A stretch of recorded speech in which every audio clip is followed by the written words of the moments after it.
Hey guys, this is Mercedes with Trim Podcast. Okay, Dill.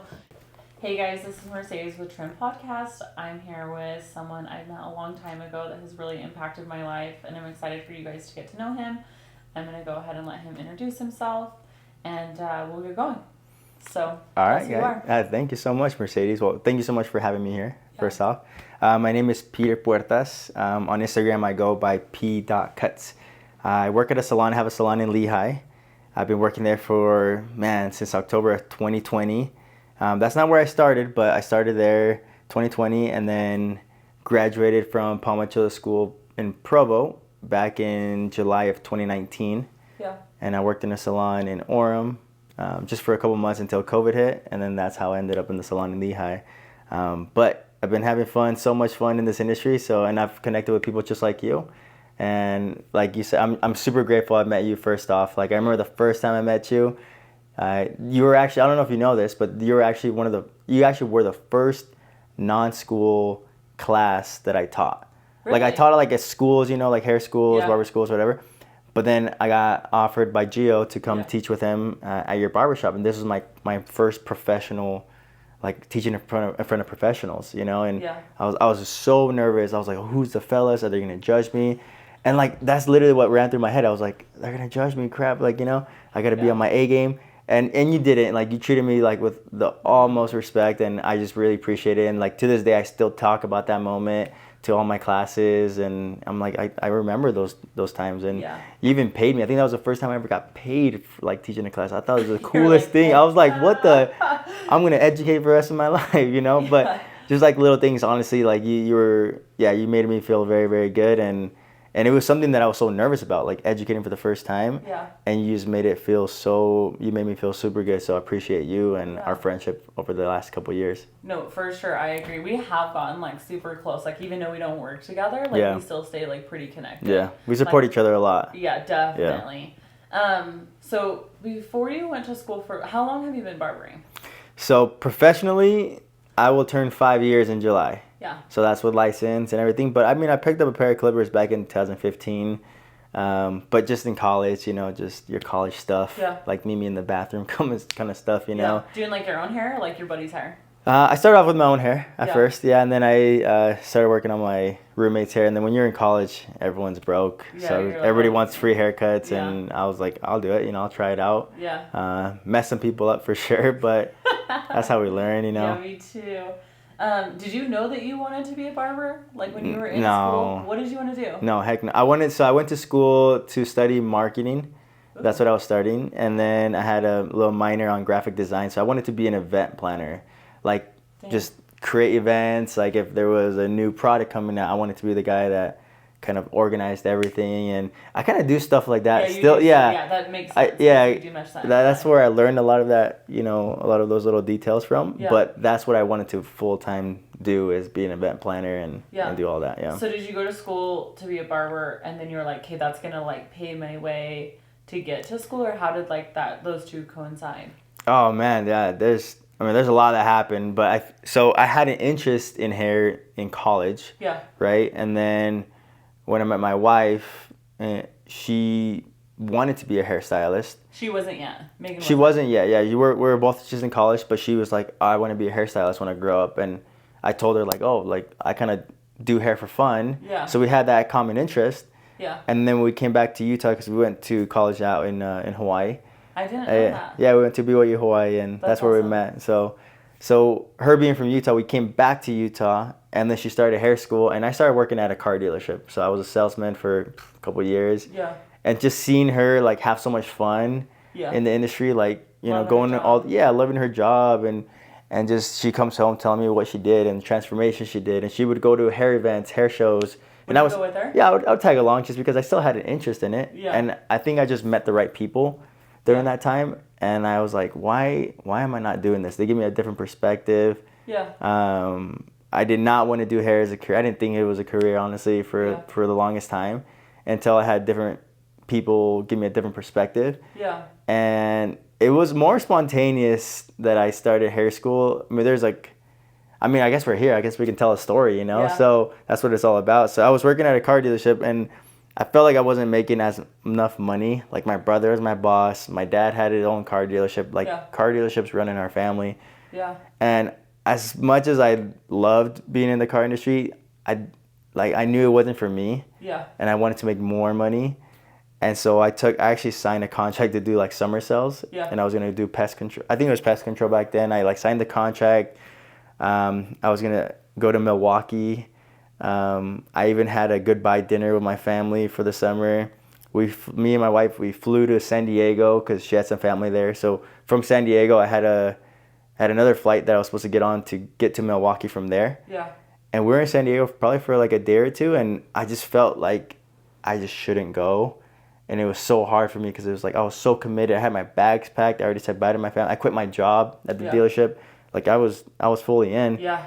And then I just didn't feel good. And like, long story short, I called it off. I said I'm not going. I came back home. I tried to get my job back at the car dealership. They already filled my position. So I was like, I don't know what to do. And then I spontaneously went on a free school tour at Paul Mitchell, the school provo.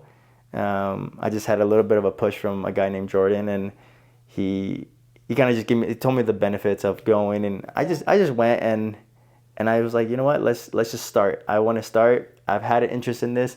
I don't know what else I'm gonna do. Yeah. Let's just start. So there was no intention. Yeah, there was no intention of like, let's do this and be great. It was just like, I just want to do this because I don't know what else to freaking do in my life right now. Yeah. And that's the only time I can do it. What made you choose cosmetology versus just barbering? Because, like, obviously, traditionally, like, guys just do barbering. Right? Yeah. So, like, what made you choose both? Yeah, two reasons. One is I wanted to learn it all. Yeah. Yeah. Just because there's so much in cosmetology that you can learn: color, nails, lashes. And even though I don't do any of that, I don't like to do all that. Yeah. But it was more of like, what if I did like to do all that? Yeah. You know, there's nothing wrong with like me. Like, let's say I wanted to be a lash artist, right? Yeah. Like, I could have made something great out of it. Yeah, for sure. But I had to get to a position where I can fairly say, I don't want to do this. Like, this is not for me. Yeah. Right. And I got to that position. It's not for me. I don't want to do your lashes, Mercedes. Like, do not call me. I will mess them up. But I could fairly say I don't want to do that stuff. You know, I got to pick and choose what I wanted to focus on. Yeah. And the second reason why I chose cosmetology is because I picked up a pair of clippers back in 2015 and I went to cosmetology school in 2018. I had like an idea of how to fade. I felt, I don't know if I was like crazy good yet, but I felt very, very comfortable in cutting hair. Yeah. And so I had a mentor tell me, like, why would you go to school, pay all this money for something that you already know? Why not pay all this money and learn something that you don't know? Yeah. And that gave me a better perspective. I'm like, you're right, you know, and I got there and it was very uncomfortable. I had to learn about sectioning and different foil placements and how to break your back when you're doing eyelashes. Like, I learned all that, right? How to tone out when you go orange. Yeah, everything. Yeah. So I paid all the money to learn something that I don't know, and I'm grateful I made that decision. Yeah. What made you stick with both? Like, I know that, like, most people just pick one or the other. Like, I do have some people that work for me that do both. But it's, like, out of the 70 people that work for me, 2 of them do both. Yeah. 2 out of 7. It's very rare. And so, like, because you still do women's hair, too. You'll do both, right? Yeah. And you'll even still color. I've stepped away from color. You have? Yeah, I did it for the first maybe 2 years. I tried it out, and like I said, I fairly tried it out. Oh. I just got to a point where I would wake up in the morning and I wasn't excited to go do a full head highlight kind of thing, you know? So I stepped away for a little bit, and I'm grateful I did because I just fell in love with just cutting. And cutting is what I do like every day now, right? Like that's primary for me. Like, and it can be longer hair, right? Yeah. It's mostly shorter hair for sure. And when I do women hair now, it's typically like shorter hair on women, like pixies, shags, stuff like that. Yeah. But I just love focusing on just cutting. Like, that's what I love. Like, the transformation is there. It's quick, you know. It doesn't take 5 hours. Yeah, that's true. But that's what I love, and I love sticking to that. So why choose a salon? Like, you're still doing like more like textured cuts. You're still doing like more like shorter haircuts. Like, everybody probably asks you this. Like, why are you not in a barbershop? Like, why are you in a salon? I probably get asked that every single class I get. Like I teach, or sometimes DMs are like, I thought you were at a barbershop. Why? You're a barber. Yeah, I thought you were a barber. Yeah, and that's okay. I mean, like sometimes I portray myself as a barber because the thing I post is a lot of fades, but a lot of it is longer hair. You know, it's not only barbering. A lot of people know me for my shears and stuff like that, which I'm grateful for. But why a salon over a barbershop? Well, one, it wasn't intentional on how I figured this out. It was just something I learned as I was going through this experience, right? And this is not to like put any shame on barbershops, because barbershops are incredible. I think their environment is so fun, being next to your coworkers. Like we were talking about, like trying their tools out, like getting, like learning from all of them. Like, 100%. And like learning how they cut, and they can learn how you, like there's a lot of, you guys can help each other out. In a salon, they can't really help me, I can't really help them kind of thing. It's more of a, we're just good friends and we have good talk, you know. But as I chose a salon the first time, one is because I did cosmetology, so I wanted to do coloring. So that was the main and only reason back then. It was, I'm going to do coloring, I should be at a salon where I could do both. That just makes sense, right? As I stepped away from color and all the cosmetology side of things, you know, and I only focus on cutting, I could have gone to a barbershop. You know, it made sense to go to a barbershop. But as I was there for such a long time at the salon, I kind of learned, and again, this is not to put shame on any barbershops, right? I learned that typically salons, their price point is a little bit higher. Yeah, for sure. Right? Like it's just, I don't know why. Like more luxurious. It's more luxurious. Like a girl, all the girls that work there, none of them cut guys' hair. None of them. Yeah. But they're all charging at least $50 a haircut. At least, you know, and they're not amazing, right? At the salon I used to work at. So I'm like, why, like barbershops typically are lower. Like I should just stay here, you know? I feel like anybody can walk in here and they'll feel comfortable. It can be, you know, whoever it is, right? That was one. Two was typically salon booth rent prices are lower than barbershop prices. Barbershop booth rent. I didn't know that. Yeah, typically, like I've asked so many barbershops, and salons are just, for some reason, are cheaper. So you charge more and you pay less too. Yeah, that's interesting. I didn't know that. And the third reason why I stayed at a salon is because right when I first started at the salon that I worked at a salon where there was 25 girls and I was the only guy. That was a big salon. Massive salon. Yeah. Did you, you went to a trip? Yeah, because we did that event. Yes, that's the salon. Remind me of that event. What was Behind that the Craft. It was a charity event event to fight for human trafficking. Yeah, that was a super cool event. But I was there and it was huge. It was crazy. Yeah, no, I love that salon. So what I learned from, again, this wasn't my intention, but what I learned from this experience was I went to a salon full of 25 girls, and all 25 girls, they looked at me, they're like, wait, you do guys' hair? I'm like, yes. And guess what? Every single one of them at least gave me one client. At least. Immediately. Really? They gave me their husband. They gave me their son. They gave me their mailman. Whoever. They were like, oh, please, I don't want to do guys' hair here. So they build my clientele like this. If there was anybody that called in, or if they had somebody that they needed a fade done, they went straight to me. There was no competition. Like, if there was somebody calling in for a haircut, it's like, I'm the only one that it's going to come to every single time. Yeah. There was no, oh, you're going on vacation? Oh, cool. Like, I can't take your brother because you rather have them wait. Yeah. Right? No, like these girls are leaving and they're giving me all their clients. Like, at a barbershop, they're not going to give you their guys. Yeah, they're going to take it. Exactly. So, for sure taking your clients. So again, this is something that I intentionally didn't go in thinking like, this is what's going to happen. It was just something that I learned over time was, you build the clientele a lot faster. There's no competition. You pay less and you charge more. Yeah. No, that's crazy. Like I really didn't think about it that way. One thing I want to ask you for sure though is like, how many barbershops have tried to swoop you? Just so you know, I have tried to swoop Peter a couple times. We're not there, but how many barbershops have tried to take you?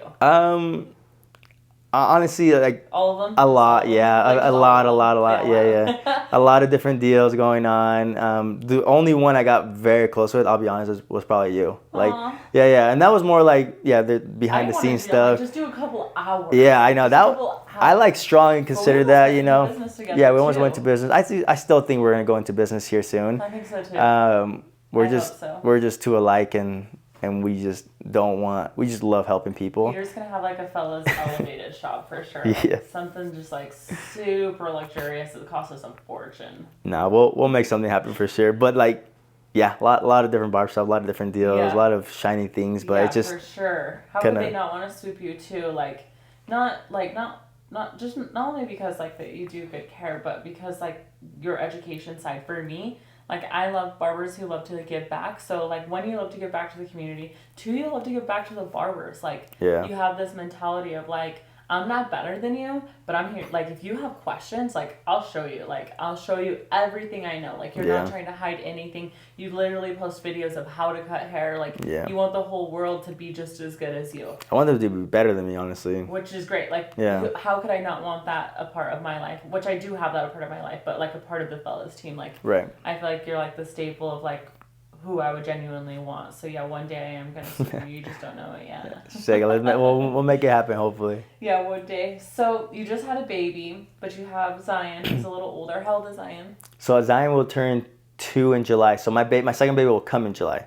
Okay, so I'm about to I'm about to have a second baby. I was thinking Meg already had the baby. No, she's close. Is she working?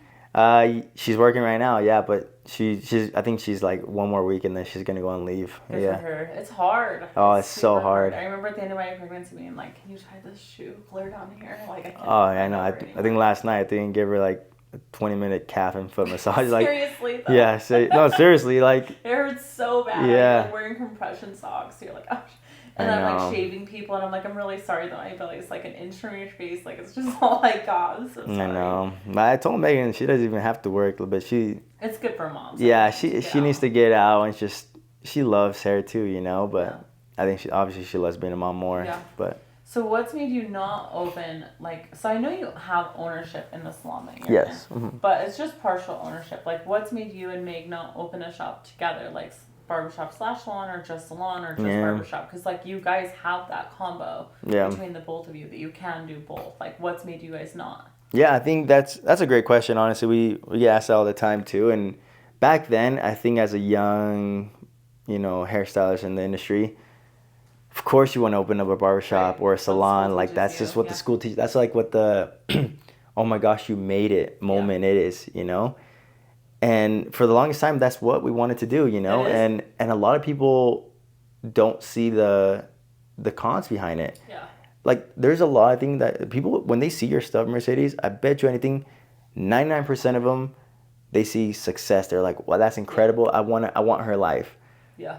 But the 1% that have gone through it or like asked the right questions, they know. Do you know how much crap she went through and like all these legal things that she has to go through?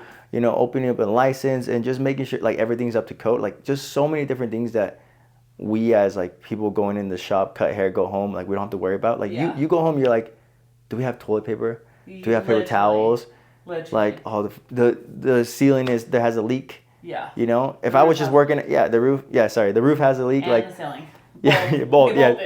But like for me, like if I was just working at your shop, I go home and not worry about it. Where you have to worry about those kind of things. There's a lot of things that come with the job. Yeah. Not saying like don't do it. It's just like you got to look at all the things. You got to look at the pros, but you also have to look at the cons, right? And are you prepared to do those things?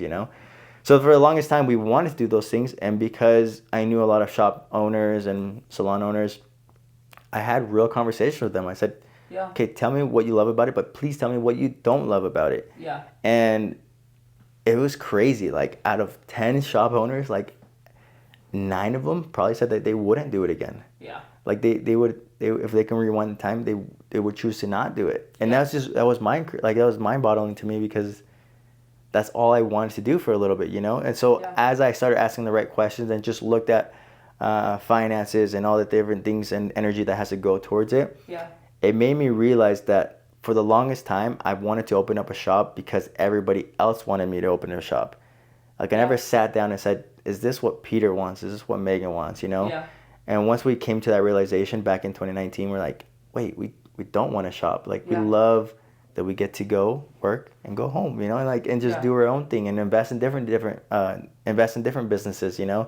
We make money in different ways, It doesn't have to be a salon or a shop, Something less time consuming. Yes. Or that like sucks under energy from you. Still to this day, we haven't done it, and we don't have any plans to do it, you know. Yeah. So we have part ownership in that salon where, since our salon closed because of COVID, we found a new spot, and me, my wife, and 5 others, we opened up a shop together, and we just split the lease 7 ways, you know, and it's a lot cheaper. And some people have left in that partnership, but we've also hired in new employees. Yep. So it makes our rent even cheaper, and it feels like almost like a studio / booth rent. Right. Kind of, yeah. Right. You have like your own space. So one thing you mentioned is that like in the barbering world, success means that you've opened a shop. So you haven't opened a shop. Your partner in a shop, but you haven't opened a shop. How does that change success for you?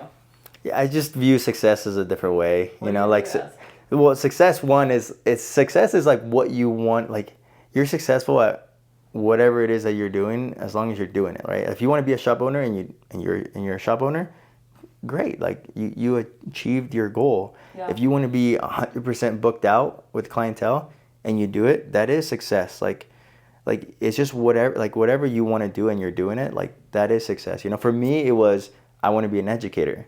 You know, once I realized, okay, I don't want to be a shop owner, what do I want to do? I want to teach. I love teaching. I love helping people. Yeah. And I need to work with brands, and that was my goal back then, right? And then that was like your definition of success? For my goal, yeah. That's like what I want. Like, that's my success. Like, I want to be successful because I want to work with the brands that I want to work with. Yeah. You know, and I mean, back then, like, now that I'm doing it, that's just a stepping stone for bigger things, right? Yeah. But I became an educator. I started teaching so much. Started teaching at your shop. Yeah. Started teaching online. Got recognized by a couple of brands, and I started working with a couple of brands. You know, and I was like, this is incredible. It's because I had instead of putting all my energy into being a shop owner, I was able to put all my energy into being an educator. Yeah. Right. I wasn't putting 1 foot in and 1 foot out. I was putting 2 feet in and trying to be and push to be an educator, and that's what happened. Yeah. You know? Do you feel successful right now? Yes. Yeah. Like, I feel successful right now, for sure. I once you're at any point, you always want more. Like, no matter, I'm sure you're doing so much, but I know for a fact you want more. Yeah. You want to do more. And I'm the same way. Like, I've been doing a lot of successful things. Yeah. But I want to achieve even more. You know, I have different goals. I have different milestones in my life that that arise as I start hitting my other milestone goals, you know? Yeah. I listened to this quote the other day, and it's not even a quote. I mean, I guess it can be considered a quote, but Benjamin Franklin said, life, liberty, and the pursuit of happiness. And I, like, really thought about that a lot. And I thought about the pursuit of happiness, like, what does that mean? Like, are we always just pursuing happiness, or are we actually living happiness? Yeah. And then I started to, like, think about it for myself. Like, am I actually, like, living in the moment of happiness, or am I constantly pursuing happiness? Mm-hmm. And I started to realize, like, I'm definitely on the pursuit for happiness, but I have so many things in my life right now that I should be happy for. Yeah. And so I really tried to change my mindset of, like, I don't want to pursue happiness. I just want to take my happiness moments by moments. So, like, like, I have days where I'm like, there's moments of happiness during that day, but then there's also, holy frick, this is crazy days. Yeah. So it's like, I kind of applied a little bit of that, and then, like, the David Goggins where he's like, I just want to collect wins. Like, I just collect wins. Like, if I woke up in the morning and I ate what I wanted to eat, which is protein or whatever, there's my win. Yeah. And there's my happiness. So it's like my wins, I'm just daily collecting wins of happiness. My whole day might not be happy, but I'm collecting wins of happiness.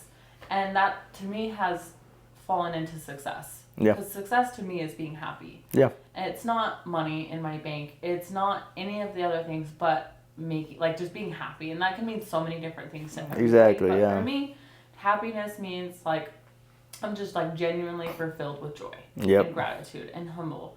And I really loved that when I heard, like, the pursuit of happiness, because I feel like so long I've been chasing happiness. Yeah. And really happiness has been there, like, the whole time. Yeah.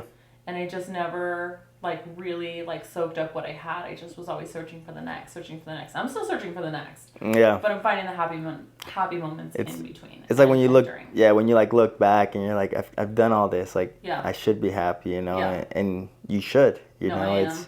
And that's awesome to hear, because it's true.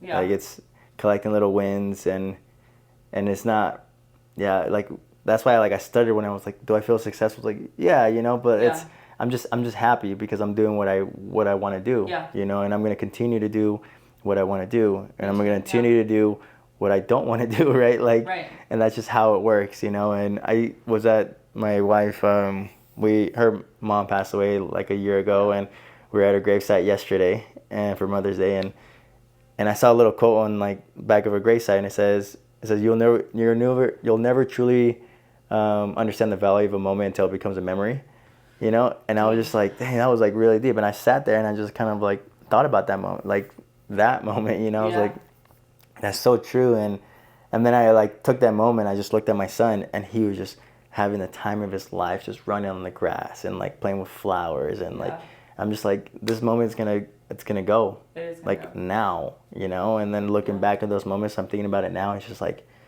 those are the moments that truly make me happy, you know. And so always looking back at the things that make you happy is always necessary, you know. And people think, you know, and it can be about anything, right? I look back at my career all the time, like, I need to be proud of what I've done. I need to be proud of the fails that I had. Like, for sure. I'm grateful for the failure that I've had. I truly am glad, you know, God has given me failure in my life, because I look back at those moments and it's like, that just made me who I am today. For sure. You know, and that's just somebody that's just happy to be in this moment. I'm happy to be here in the podcast. Like, I'm just trying to live in the moment, and that's what I try to do every single day. Is just collect little wins, but also just be super present, you know? Yeah. Have you ever read the book, The Gap and the Gain? I haven't. You have to read it, because this is your mindset to a T. So it talks about how the gap is where you're like constantly thinking of the negatives. Like, I should be here. Like, I have a goal here. I have a goal this. I have a goal this. I have a goal this. But when you're constantly collecting gains, you're not thinking about the gap to get to the gain. You're constantly focusing on the gain. And I feel like everything that you've said in this podcast is what that book says. You should read it or listen to an audiobook, because I think you would really resonate with it. Like, everything you're saying, I think you live by that book. You just don't even know it. Yeah, I'll definitely read it. It's a good one.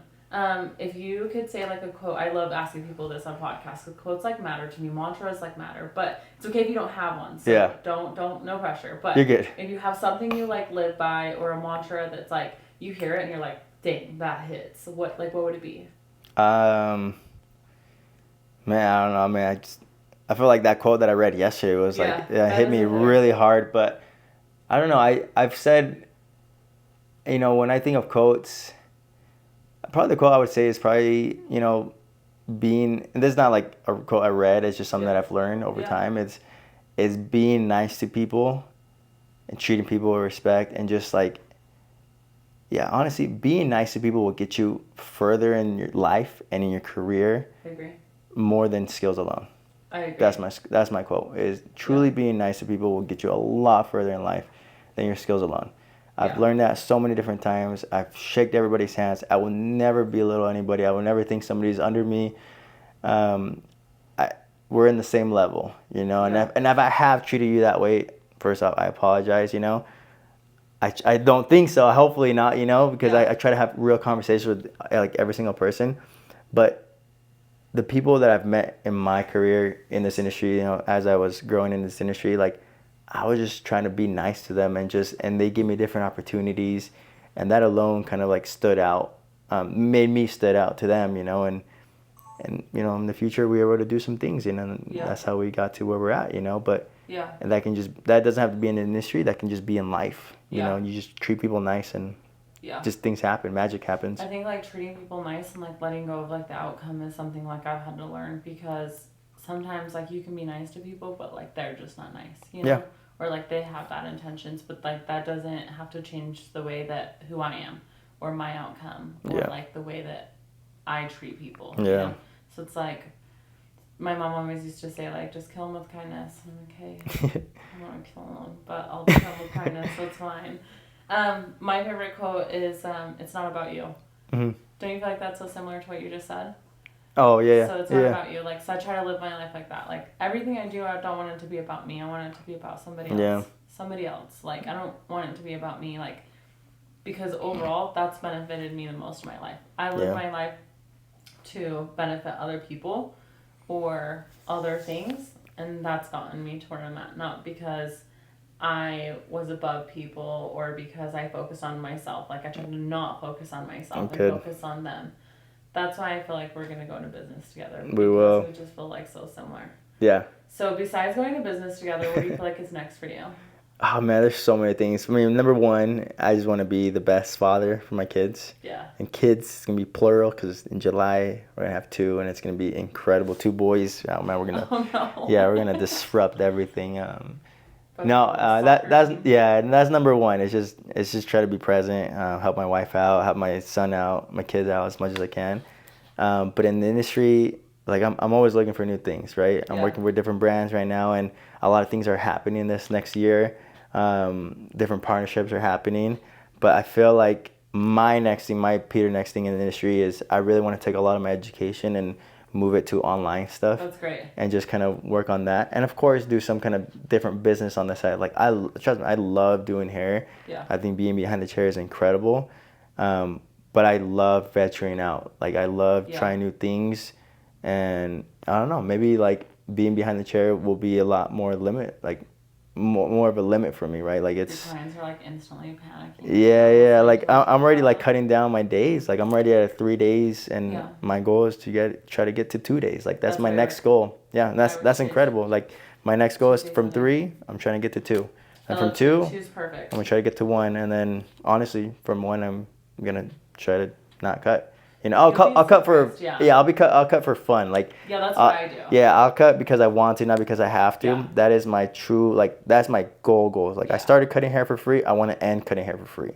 Like that's that's my goal. No, I love that. For all like the students or just like young entrepreneurs who are listening, or like young barbers, like what would you want to say to like just anybody out there that's just like young? Oh my goodness, you guys are in for a treat. Like it is the most fun industry that you can be a part of. I think so too. Like it's just the sky's the limit. Until I had that perspective, I didn't know. I didn't think it was a career like we talked about. Like it was just, you can do anything you want, right? Yeah. You can think of your favorite sport team. You can think of your favorite TV show. You can think of your favorite whatever it is. You can do hair for those brands or those TV shows, and you can travel the world. You want to be successful just behind the chair in your local barbershop, do that. Like the sky's the limit, and you truly have control over it. And I think that's what's so fun, is that you get to decide your price point. You're your own boss. Like it is so fun.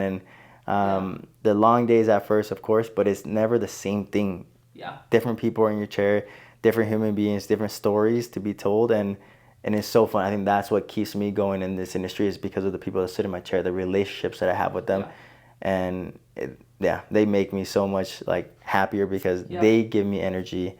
And it's cool how you can get so personal, because you hear sad stories too, you know, and behind the chair. And come home to Megan like, oh my god. Yeah, like I'll tell her the highlight of my day is like, whose conversation do I want to share with my wife, you know? But everything's private, and it's just such a fun industry, and I'm excited for every young barber or hairstylist coming into it, as you guys are in for a treat. And the one thing I want them to know is ask for help. Like it's okay to ask. If you're uncomfortable, just ask. Just message them, message me. I'm sure message you too. Like we want to help out as much as we can, get you connected with the right people, because that's what was provided for me as a young hairstylist growing up in the industry. Was I had a lot of help, but I also asked a lot. I said, can you help me? Some people couldn't, some people did. And the people that did, I'm grateful for, you know? I have 9 barbershops, but I still apprentice 2 people. I still apprentice 2 people, and I still cut hair 2 days a week. That's incredible. That's incredible. Because for me, I got into barbering. Well, I actually got into barbering as like a stepping stone. I wanted to be an attorney. I would have killed it as an attorney. I feel like you would, yes. It would have been so good. But I was like, I'm going to go to barber school, and then I'm going to use that as like a crutch to get me to being an attorney. But when I started barbering and cutting people's hair, like all these connections, like I bought this building, like the owner of the bank literally like signed off. I should never have been approved for this building. That's incredible. Definitely not. I couldn't even get approved for my car. You know, that's incredible. So it's like I wouldn't be where I was today if it wasn't for barbering, and I knew that there was so much value into barbering, just from the connections that I had made. But then I knew I always had that give back mentality too. So like my leadership team's always like, we got to get you to stop cutting hair. Like we need you up here more. Like, we need you up here more. I'm like, sorry. Like I got to remember why I did it. Yeah. Like this is why I started. And cutting hair on those days reminds me why I'm doing what I'm doing. And then giving back to those apprentices, like that reminds me of like where I was at and like how I wish like I had that. Yeah. And I'd give them like me at those times. Don't know how I like manage all of it, but it fulfills me in all the ways. It's exhausting, it's hard, but it's all those little like wins that I need. So then I still keep those. Love it. Well, I really appreciate you being on this podcast with me today. Like you guys have no idea how hard it is to get a hold of Peter. He's a super busy guy. He's soccer, dad, husband, business owner, kind of all these famous people. So like I'm so lucky to have him in here today. That was fun. And I just appreciate you like just being like vulnerable, open and honest and like just true genuine self here today for like people to listen to.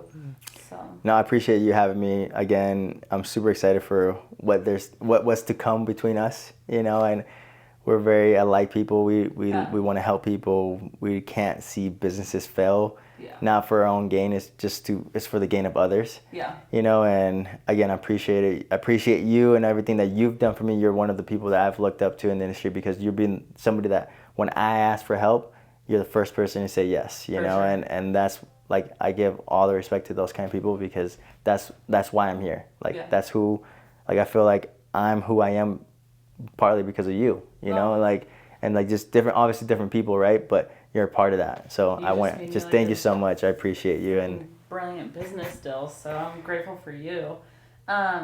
Anyways, you guys, thanks for listening to Trim Podcast. Make sure you guys follow Peter. He's super awesome. He's a super genuine guy. I hope you guys get the chance to meet him too. Not just here on this camera, but like in person. You'll be really grateful. But yeah, stay tuned. We'll see where we end up making it, me and Peter. So, okay. Appreciate you. Thank you. See you guys.